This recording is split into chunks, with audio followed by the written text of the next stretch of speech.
Noong unang panahon, sa isang tahimik na baryo sa tabi ng dagat, may isang mangingisdang nagngangalang Lito.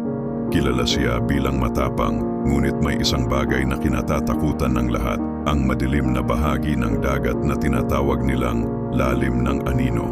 Ayon sa matatanda, may mga nilalang daw na naninirahan doon, ang mga tsokoy, kalahating tao, kalahating isda, na may mapupulang mata at matatalas na pangil. Isang gabi, kahit pinagbabawalan, naglayag si Lito papunta sa lalim ng anino. Habang papalalim siya sa dagat, napansin niyang biglang tumahimik ang paligid. Walang hangin, walang alon, hanggang sa may narinig siyang kakaibang tunog. Glub, glub, glub. Pagtingin niya sa tubig, may mga matang nakatitig sa kanya mula sa ilalim.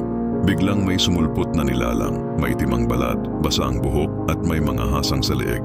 Hindi ito tao, kundi isang tsokoy. Hinila siya pababa sa tubig. Kinabukasan natagpuan ang bangka ni Lito. Walang laman. Mula noon, tuwing gabi ng kabilugan ng buwan, may naririnig ang mga tao sa baryo, mga yabag sa basang lupa, at isang malamig na bulong. Sumama ka sa amin! Sabi nila, si Lito raw ay hindi na bumalik bilang tao.